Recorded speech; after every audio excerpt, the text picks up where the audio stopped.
السلام عليكم ورحمة الله وبركاته. النهاردة جايلكم بأكلة اقتصادية 100%. اعمليها واحتمديها، والله طعمها بيبقى جميل. لا تقولي لحمة ولا تقولي شوربة. احنا هنجيب مرق دجاج، انا مش هحط ده كله يا جماعة، انا هاخد 2 على حسب رغبتك.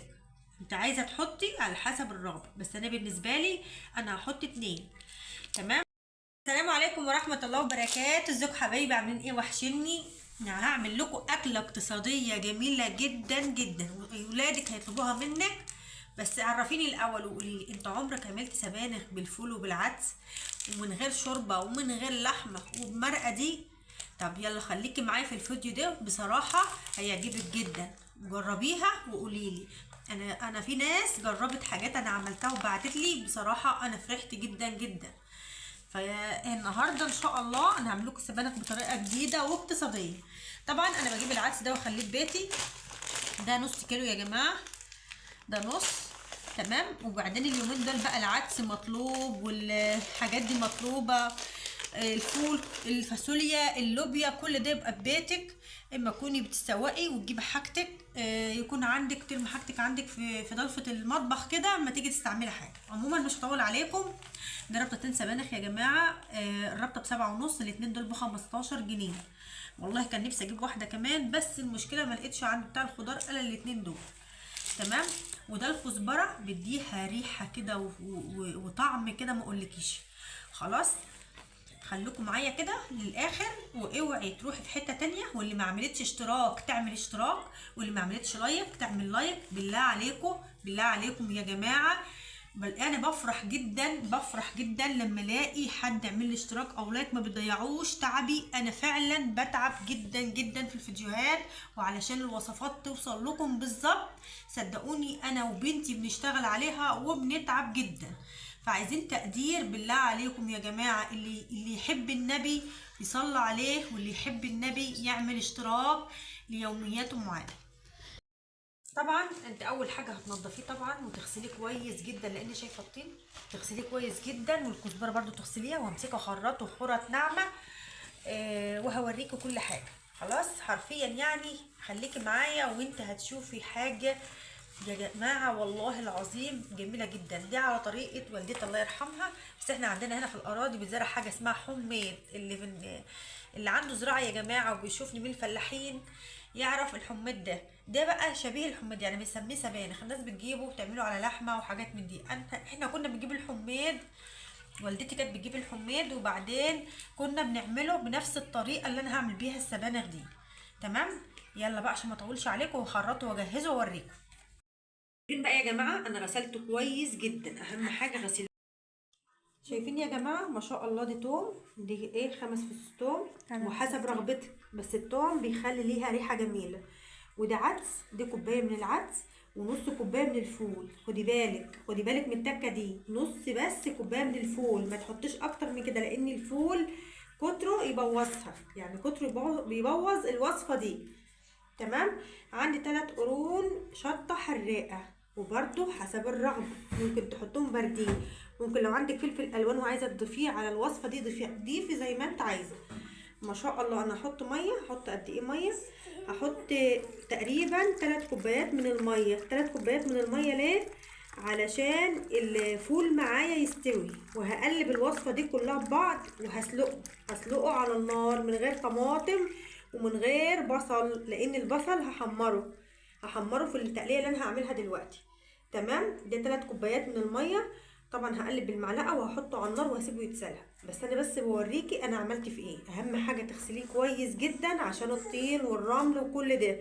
بعد ما تغسليه كويس بتحطيه في حله نظيفه، وتضيفي عليه كوبايه من العدس مغسوله، ونص كوبايه من الفول مغسوله، وتوم 5 فصوص توم كبار وتغسليهم. توم طازه، بلاش التوم اللي في الفريزر يا جماعه. التوم اللي في الفريزر ده اكبر غلط، لو لونه اتغير اكبر غلط.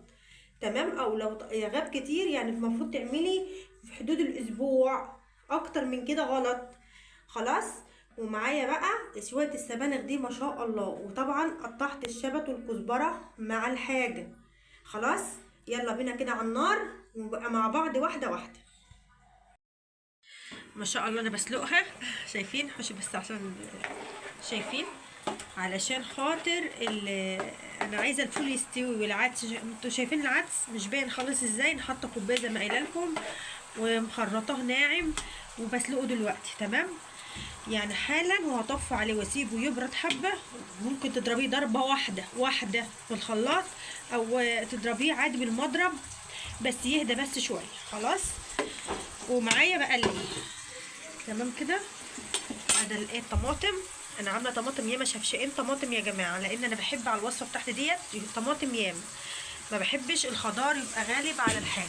وهنا بصله كبيره انا مقطعاها وايه، وطبعا هقلي تقليه عاديه، هقلي تقليه عاديه، هخلي البصله بامبي كده وهدلق عليها الايه الطماطم. شايفين بقى يا جماعه ما شاء الله ما شاء الله، شايفين انا سلقتها وسبتها هدت اهي. هضربها ضربه واحده بس في الخلاط. وبقى بالنسبه بقى للتقليه، التقليه معانا اهي ما شاء الله، مفيش احسن كده من الحاجه الفريش يا جماعه. بس في تكه للتقليه عايزه اقول لكم عليها. انا حطيت معلقه سكر من المعلقه بتاعه الشاي الصغيره. خلاص يا حبايبي، انا بس ايه يعني اهم حاجه الخطوه ديت بالله عليكم، عشان الطماطم يبقى فيها غضاضه، الغضاضه دي بتروح من السكر. شايفه بقى الجمال؟ والله العظيم ضربه واحده يعني حاجتها باينه فيها. لو تلاحظي تلاقي حاجتها لسه باينه فيها، يعني الفول الحاجه يعني الخضار مش قوي يعني، الخرط بتاعته باينه. معلش يا جماعه انا اسفه، عندي دور برد بس ايه شغلي. لا لو انا ايه لازم اعمل شغلي على اكمل وجه.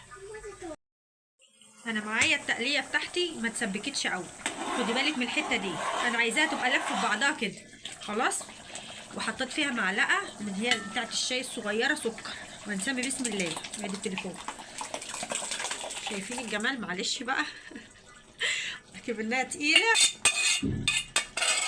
شايفين ما شاء الله؟ انا عايزاكم تجربيها، واللي يجربها يقول لي بقيتها كانت في الخلاط. معلش اللي يجربها يا جماعه يقول. انا هقلبها قدامكم اهي، وهحط عليها البهارات بتاعتها وحبه ملح صغيرين، لان طبعا المكعبات اللي هي المرقه دي بتبقى فيها نسبه ملح عاليه، مش كده لا، نسبه ملح عاليه.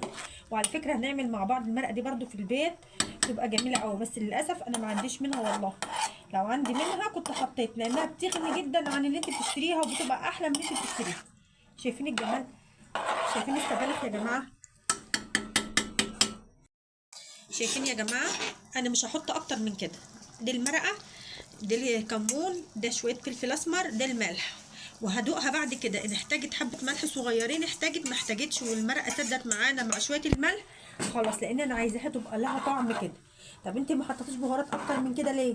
لان انا عايزه احس بطعم السبانخ يا جماعه. انا مش عايزه يعني ان انا اكل حاجه يعني تضيع معناتها، يعني لو حطيت بهارات زياده عن اللزوم بتضيع معناتها. انما كده جميله. انا الوقت طبعا لما اولادي يجوا من المدارس ومن الدروس هنبتدي نتغدى. هقلي معاها بطاطس، برنجانه مقليه، حته حدقه، عندك كوماج حطي، عندك عيش بلدي حطي، عايزه تاكلها برز جميله جدا. اي وجبه يعني اعملي الوجبه زي ما انت عايزه. انا هسيبها تلف في بعضها، يعني تلف في بعضها هي والصلصه اللي انا حطيتها فيها، وبتبقى ما شاء الله جميله. انتوا شايفين الجمال؟ حتى ولادك اما تيجي تاكلها ما تلاقيهاش خضرة قوي فتقرف منها، هي كده جميله ما شاء الله. شايفين؟ تحفه يعني تحفه. وبقول تاني انا اسفه عشان دور البرد مأثر عليا. وهقول لك ما تنسيش الاشتراك، ما تنسيش اللايك، بالله عليكي. الواحد تعبان وبيقف علشان خاطر في حد يقدره ويبعت له حتى كومنت حلو. شايفين انا طفيت عليها على فكره ما شاء الله، وحطيت عليها معلقه ملح مش صغيره، يعني احتاجت معلقه ملح مش صغيره. شايفين اللفه ازاي في بعضها؟ ولا الريحه والله ما اقول لك عليها جميله جدا جدا. اعمليها عن تجربه. انا بصي متربيه على السبانخ بالطريقه دي، انا متربيه عليها، فانتي جربيها وقولي لي ايه رايك فيها. تاكليها زي ما قلت لك باي حاجه، لو هتاكليها بعيش بس جميله جدا تحفه. خلاص ونقول ايه؟ ونقول السلام عليكم ورحمه الله وبركاته، واشوفكم في فيديو جديد. وما تنسوش الحلويات ديت باللايك بالله عليكم.